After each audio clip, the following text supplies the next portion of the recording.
Good evening, everyone. It is my joy, honor, and privilege to introduce our speaker for this evening. Our speaker is Brother James Choco. He is happily married to the former Sister Bernadette Tan from General Santos City, South Cotabato, and is blessed with 3 children, Daphne, Cedric James, and Jadon Brian. He is an entrepreneur, but his passion for the ministry burns always. An active member of Makati Gospel Church, where he serves in the administrative committee, deacons board, and discipleship ministry, and as overseer and leader of various groups. Our speaker is the executive director of Sowers of the Word Ministries Incorporated, a ministry that distributes free Christian literature, gospel tracts, and Bibles, and conducts free evangelistic film showing. He is also a member of the various board of trustees, the board of trustees of the International Graduate School of Leadership, Voice Brigade Philippines, Far East Broadcasting Company as chairman, NBC July Christian Academy as the vice chairman, Center for Community Transformation, Visions of Hope Foundation Incorporated, Visions of Hope Christian Schools, and of course, Febias College of Bible. He's a partner advisor of Becca Music, the national coordinator of Samaritan's First Operation Christmas Child, and also Samaritan's First International Relief Organization. We praise the Lord for having him as one of the board of trustees of Febias, for we see in him that great passion for the Lord's work. He is not a pastor, and yet, sabi ko nga sa Tagalog, mahihiya ang pastor sa commitment ng tao ito sa ministeryo ng Panginoon. We praise the Lord for the life of this man, once lost, now saved by the grace of God. Let's welcome Brother James Choco.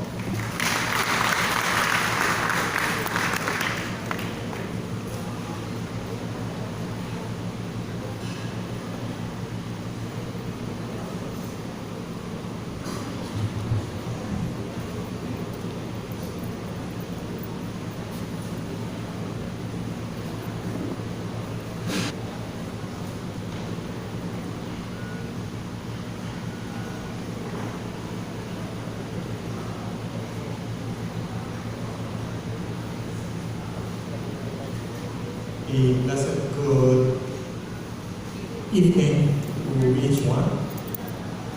Thank you, Dr. Carl, for your kind invitation. It's been an interesting year for a lot of us. And now we're going into the 2020s. So by next year, makakakita na po tayo 2020. I praise God that the organizing committee of this banquet has truly endeavored to not only bring us together, but to be able to also impart God's word. And as we know, it is God's word that changes us, that allows us to be where we are today. Shall we just come to prayer before we begin a brief reflection of God's word? Let's come to the Lord in prayer. Father, I thank you for your goodness. Father, I thank you for your grace. Indeed, it is because of your grace that allows us to be where we are today. And indeed, Father, as we experience your grace, may it become so real, especially this Christmas season, for us to be able to understand, and not only to comprehend, to experience what is the heart of Christmas. Thank you, Father, for all the people who are here. Will you speak to them in the power of your Holy Spirit? Touch all of us. In Christ's name we pray. Amen. The topic for our gathering tonight is the heart of Christmas. So I'll start with 3 things. Tatlong bagay lang po. The story, then later I will share history, and then after that I will end with his story. If you would like to pull out your Bible, our passage will be in Luke chapter 2, verse 48 up to around verse 50. Luke chapter 2, verse 48 to 50. How many of you were born in the, I guess not too many, 60s, 1960s? Praise God. Kasama ako. Well, 1968 particularly was a turbulent year. Why? Well, Robert Kennedy and Martin Luther King had just been assassinated. So, 1968. And in that year, 1,200 American soldiers were being killed every month. They were dying in the war in Vietnam. And in December of 1968, the world really greatly needed a message of hope and peace. So my racial discrimination, it was at the height of those issues, and then ito pa.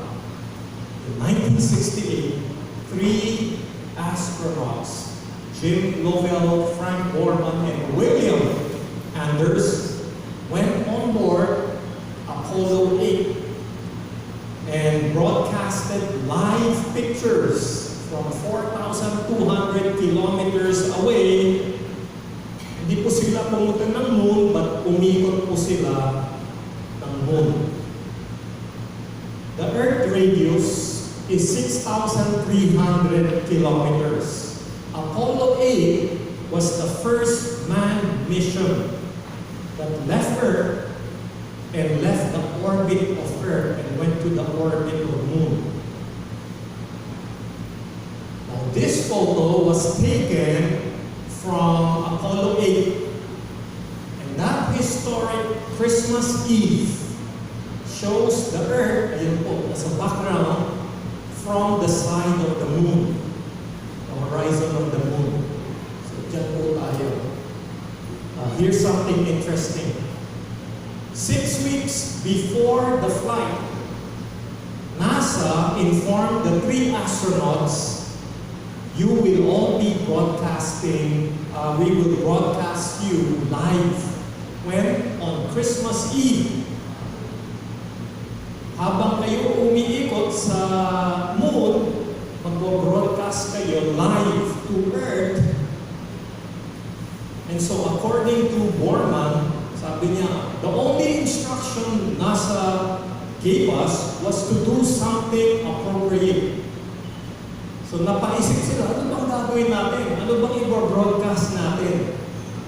So on December 24, Christmas Eve, the scripture pulled from a Gideon Place hotel, Bible hotel.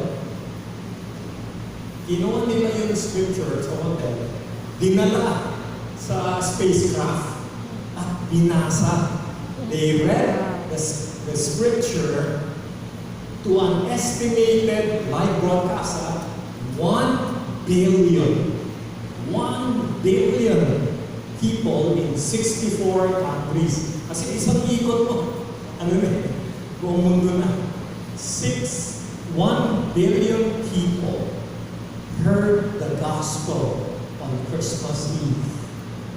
So in the dark expanse of the universe, 2 missions collided.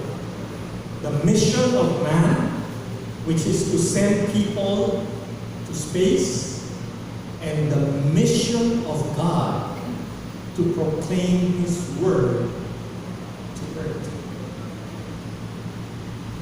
Why? Because the Savior wanted to redeem us. So on that historic Christmas Eve, to dala-dala ni James Lovell, the astronaut, the Gideon pocket-sized Bible. He was being filmed through the window of their spacecraft, reading the gospel out loud. And each astronaut took turns reading aloud from the book of Genesis chapter 1. Audio, please.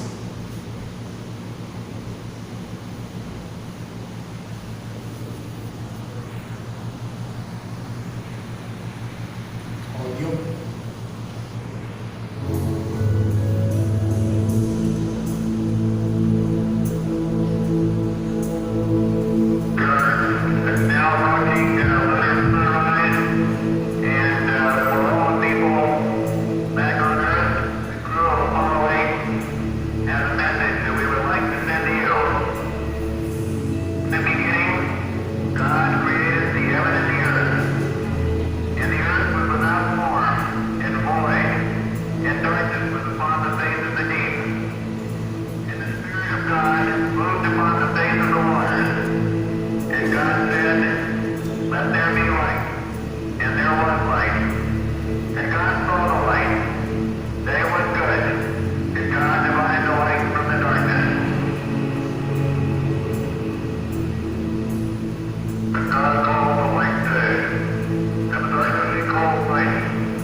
So what happened was a Japanese news correspondent, reporter po siya.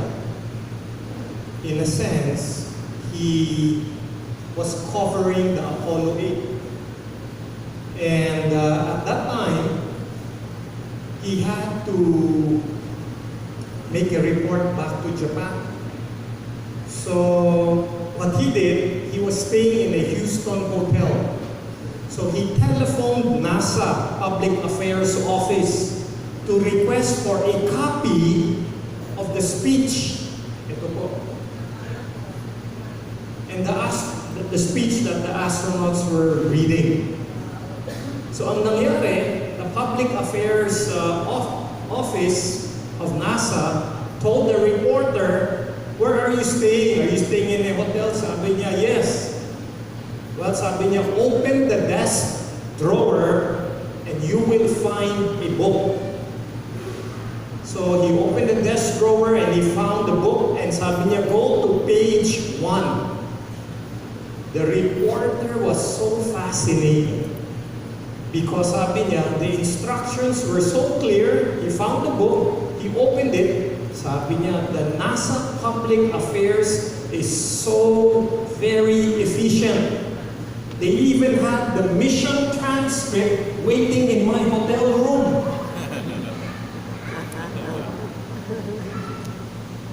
You know, I always wonder who would be that Gideon member who placed that one copy of God's Word in that hotel so that the astronaut would have taken it and shared it to how many?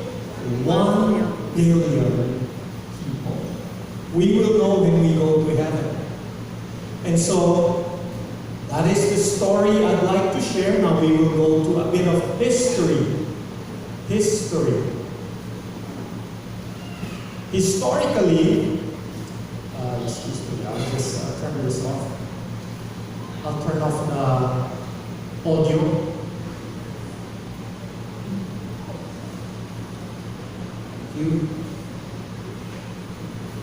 Historically, many will be celebrating Christmas. And typically, may wish list tayo. Ito po isang wish list. This year, all I ask for is a big fat bank account and a slim body. Please don't mix up the two like we did last year. And sometimes all we get is just a card. You're expecting a gift, but you just got a card. And the card reads something like this. This Christmas card proves that I like you a little. And what others are wishing for? Every person has something they'd like to wish for this Christmas. But mind you, the way you spend Christmas is far more important than how much you spend. The word Christmas was never written in the Bible. It came from Christ and Mass. And so, as we know, the Mass is a gathering of Catholic Church. It's a special Mass of the Catholic Church that, they have Jesus Christ re-sacrificed in observance of the Lord's Supper. And they perform this in commemoration of His birth. But in Hebrews 9:28, so Christ was offered once to bear the sins of many. So we, in a way, commemorate His death symbolically. And in Acts 27, now on the first day of the week, when the disciples came together, what did they do? They broke bread. So we are celebrating His resurrection from His death.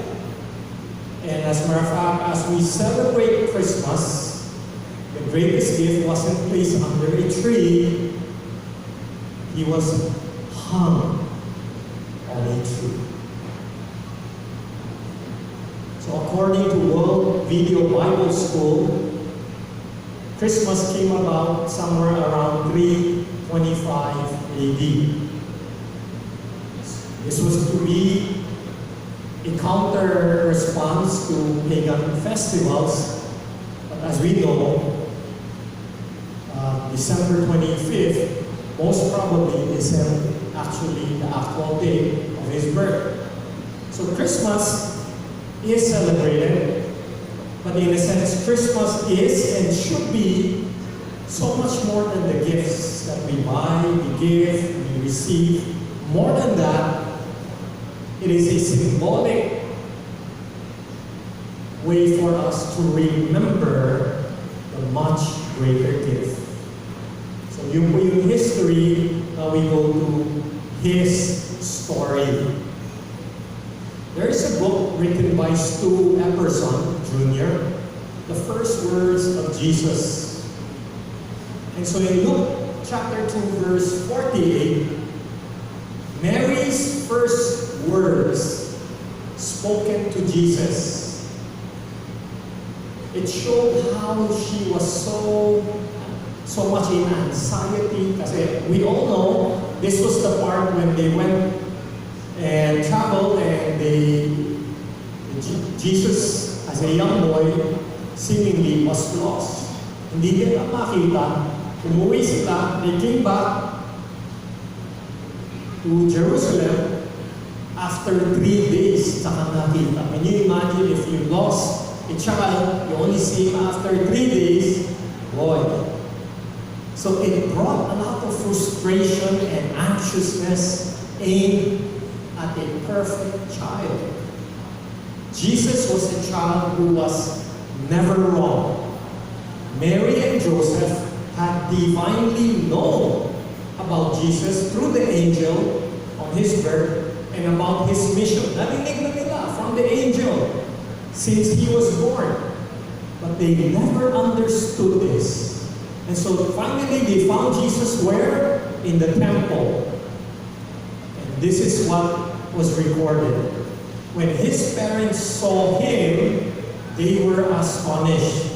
His mother said to him, and here's the first recorded word of Mary, "Son, why have you treated us? Why have you done this to us?"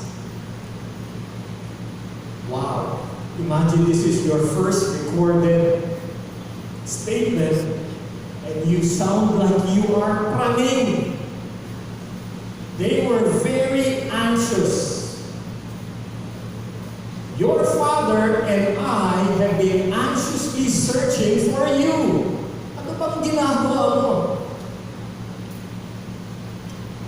You know, I can understand Mary and Joseph because their parents, they braved the dangerous road from Bethlehem to Jerusalem, and those trails were not easy journey. They were long and hard. But only to find, in a sense, at the end of the day, wala itong anak nila. So, of course, we know they went to Jerusalem to worship God at Passover. And their plan was to worship God at Passover. That plan was disrupted. Ito pa. In all the chaos of life, Mary and Joseph, yung mission nila, which was to observe the Passover, had eclipsed, had overshadowed the mission of Jesus. Nung umpisa, hindi ko masyado maintindihan. Binasa ulit. Until I read this book, and he reflected on this, and he said, people have their mission in life. But God himself also declared already his mission. We, as humans, are too preoccupied on our earthly mission. But Brother James, I'm doing ministry for the Lord. Even ministries can keep us preoccupied, overshadowing the Lord's ministry. In other words, we should discern. We should discern. And so, both parents, Mary and Joseph, failed to understand the divine mission of the Lord. So like many throughout the ages, and even now, they sought Jesus for the wrong reason. They look up to him, they give him praise, but they look for him to do what? To accomplish their mission. Lord, kailangan kita. Lord, I need you to do this for me. Mary and Joseph simply just needed to get the family home. Yun lang gusto nila na mayuwi lahat sila. Back to Bethlehem. This incident was not supposed to happen. Na nawala siya. Wala sa plano. So, two life-changing questions. How does the chosen one respond? Pinapagalitan na siya. How does he respond? Jesus' answer provides a divine link between the cradle where he was born and the cross. Jesus was a purpose-driven, mission-driven, laser-focused since he came. What was his mission? You and I. You and I. Wow. Remember that picture from space? He came into our world for you and I. So the first question he asked, why do you seek me? He asked his mother, why do you seek me? Do you seek Jesus or do you seek what Jesus can give you? During Christmas, ang church attendance napakarami. Puno-puno pagka Christmas.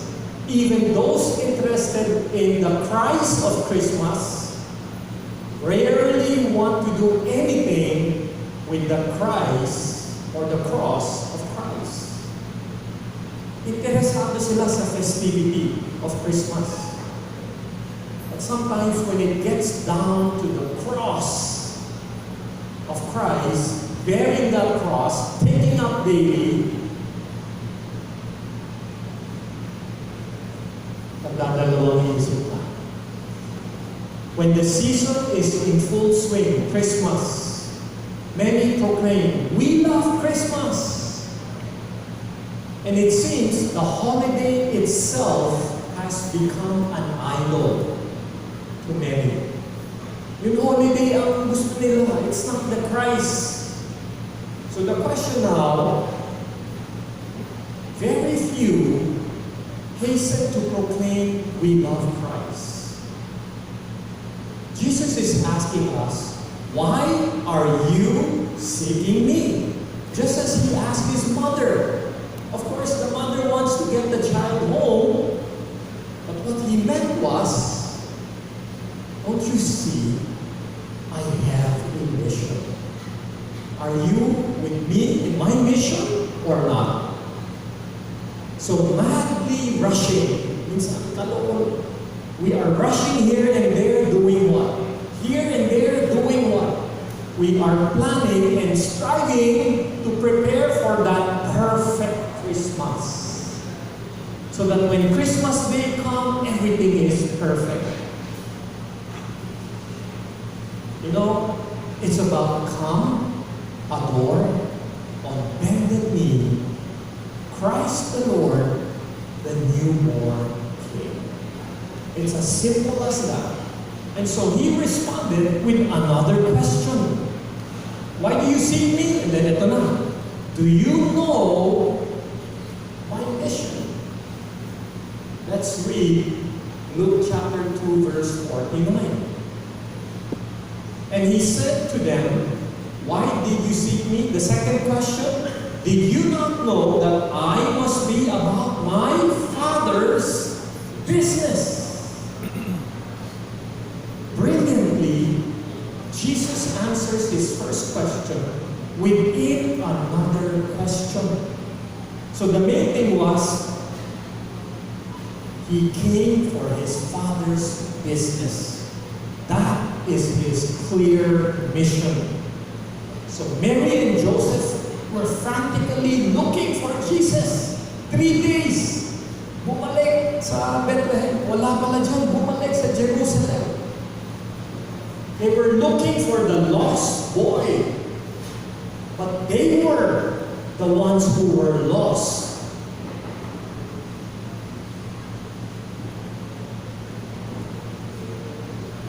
Luke chapter 2 verse 49 and 50 sadly tells us, but they did not understand what he was saying to them.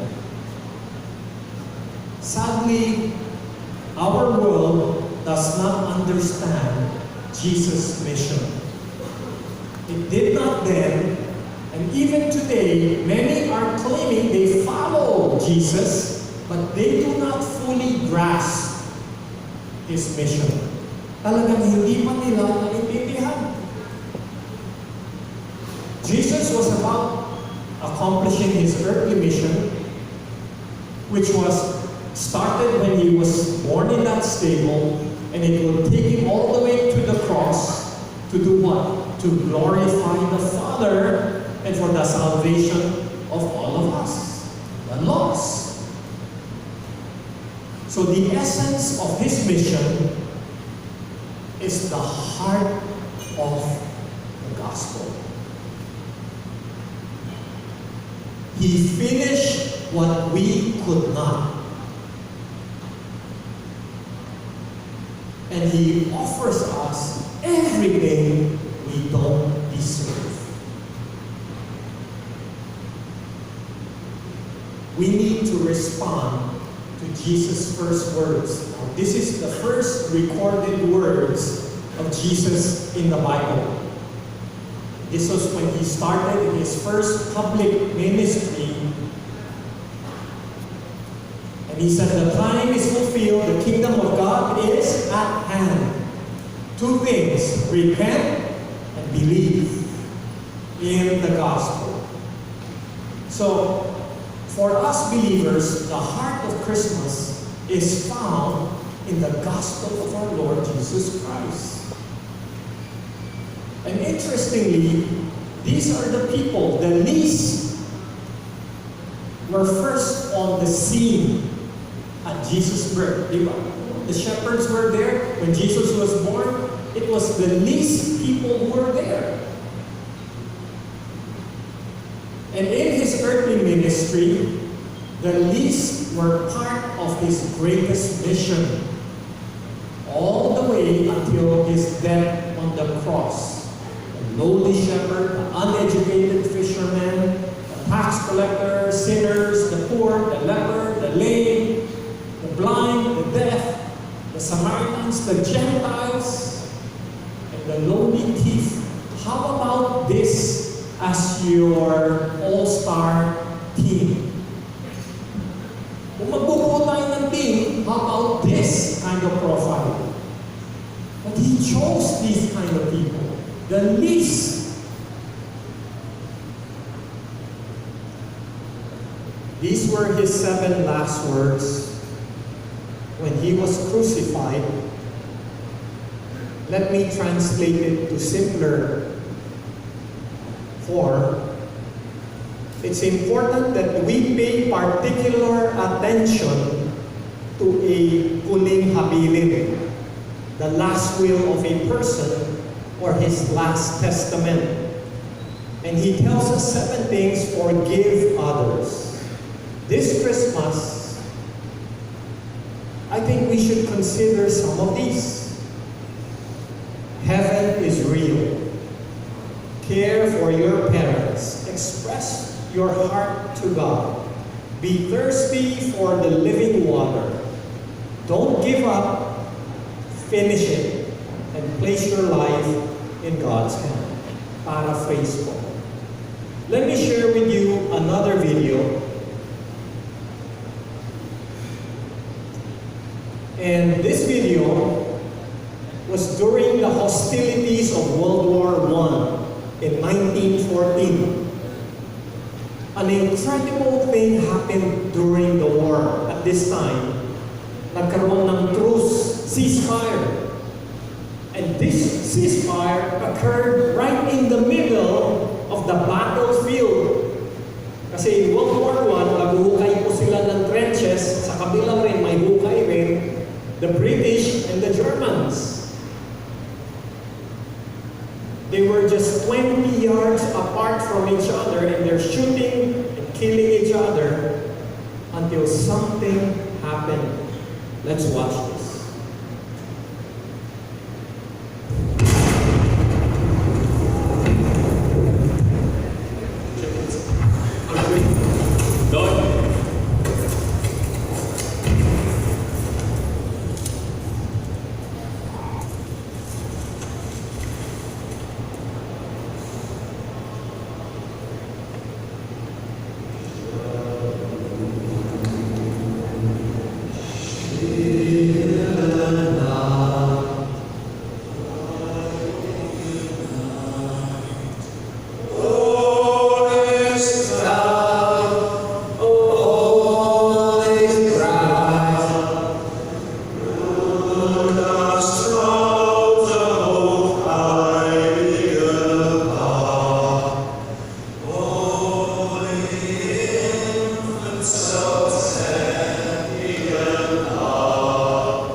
시절 만남의 서도 제시어서 환미시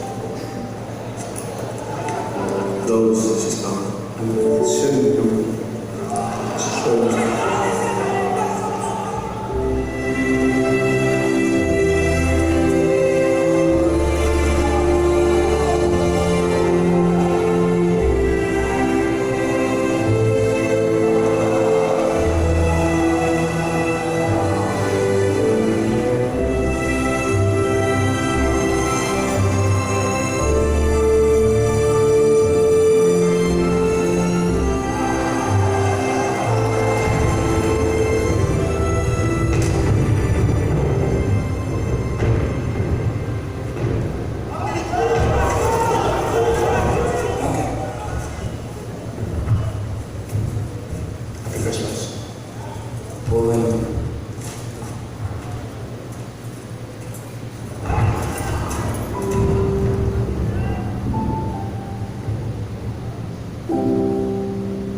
So this actually happened in 1914, Christmas Eve.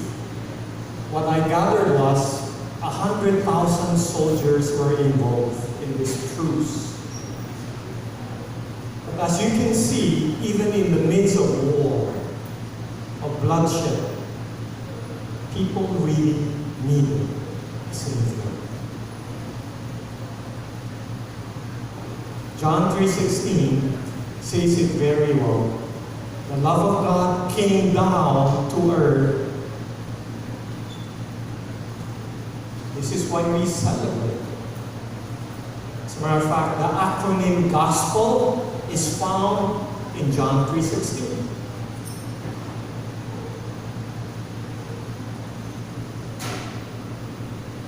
And as I close, remember, God said, I have provision you not know of.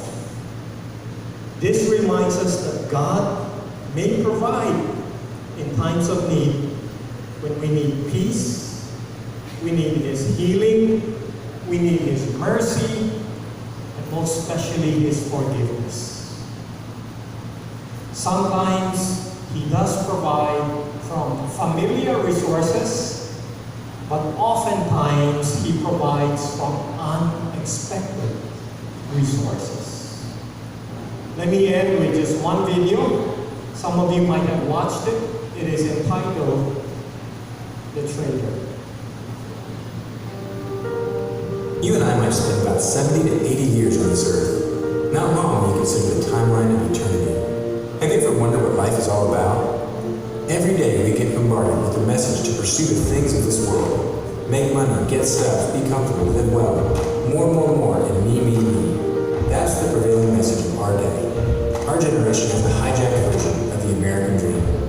But as Christians, we know deep down this distorted view of life isn't real life. We read what the Bible teaches and we see how Jesus lived. Every day we face a choice: to pursue the me mindset of the American dream, or to pursue Christ.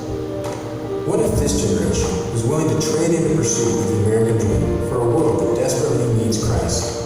To be traitors. A traitor is a new kind of missionary, not defined by geography. Where you live doesn't make you a missionary. The mission you're on makes you a missionary. Being a traitor is a movement that requires us to live out our faith, not just talk about it. As a traitor, we must choose daily to sacrifice and be intentional with our time, money, and skills. We can be like the Good Samaritan in the parable. When we're on the road of life and see someone in need, we choose to help. We follow Jesus' instructions to go and do likewise.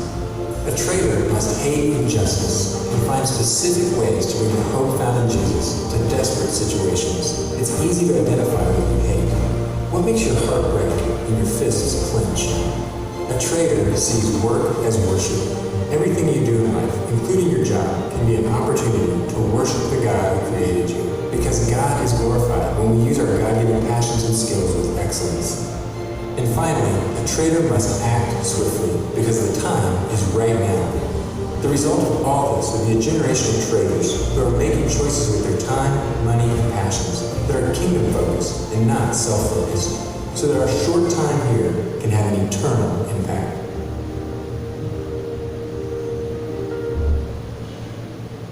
The Lord lived it, He demonstrated it, it was His lifestyle.